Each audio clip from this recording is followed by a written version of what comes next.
المومنین حضرت حفصہ رضی اللہ تعالیٰ عنہا امیر المومنین سیدنا عمر بن الخطاب رضی اللہ تعالیٰ عنہ کی صاحبزادی ہیں جو قبیلہ قریش کی ایک شاخ عدی بن کعب سے۔ حضرت عمر کے بڑے بیٹے عبداللہ اور حفصہ رضی اللہ تعالیٰ عنہما سگے بہن بھائی ہیں۔ جس روز رسول کریم نے حرم پاک کی از سر نو تعمیر کے وقت حجر اسود کو نصب کرنے کا فیصلہ کیا، اس روز حضرت حفصہ کی ولادت ہوئی۔ حجر اسود کا واقعہ بسط نبی سے 5 سال قبل کا ہے۔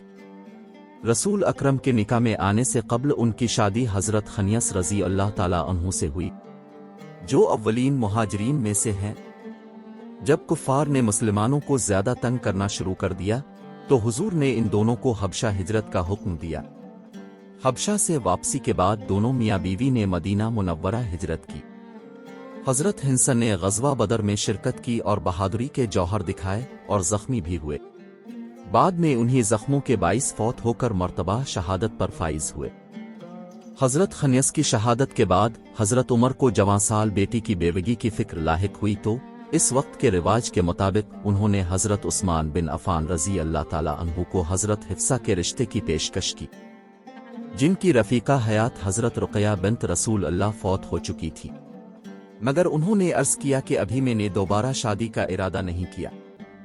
اس کے بعد حضرت عمر نے حضرت ابو بکر صدیق کے سامنے یہی پیشکش دہرائی، مگر انہوں نے بھی کوئی جواب نہ دیا۔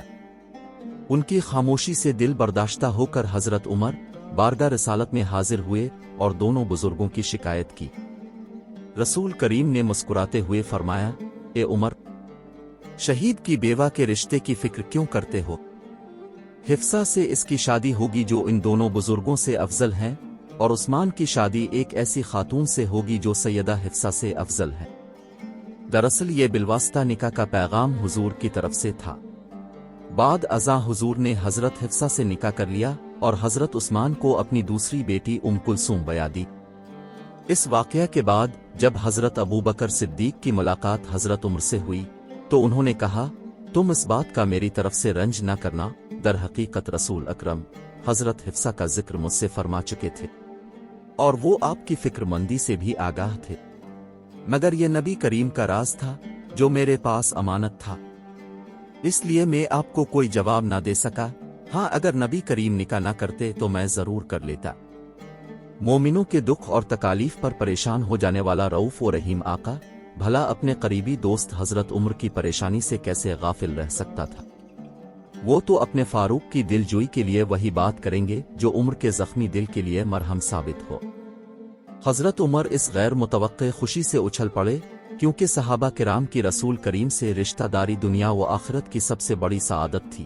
یہ بات آج سے تقریباً 1500 سال پہلے کی ہے، جب عرب معاشرہ جاہلیت کی تاریکیوں سے نکل کر اسلام کی روشنی میں آنے کے لیے ابھی تڑپ رہا تھا۔ اس وقت بیوہ کو یہ اعزاز کون دیتا تھا؟ مگر قربان جائیے اس کریم ہستی پر جس نے ہر رشتے کو تعظیم و تکریم سے نوازا۔ رسول اکرم نے ام المومنین حضرت حفصہ کا حق مہر 500 درہم مقرر فرمایا تھا۔ ابن حزم کے مطابق تمام ازواج مطہرات کے ساتھ عدل و انصاف کے مساویانہ سلوک کو پیش نظر رکھتے ہوئے سب کا یہی حق مہر تھا۔ نکاح کے بعد حضرت حفصہ حرم نبوی میں رہنے لگیں۔ نبی کریم کے ساتھ ان کی معاشرتی زندگی نہایت اچھی تھی، مگر ان کے مزاج میں ذرا سی تیزی تھی جو انہیں اپنے والد حضرت عمر سے ورثہ میں ملی تھی۔ احادیث میں آتا ہے کہ طبیعت اور مزاج میں اسی تیزی کے باعث رسول اللہ نے حضرت حفصہ کو ایک رجعی طلاق دے دی تھی، لیکن کچھ عرصہ بعد رجوع فرما لیا تھا۔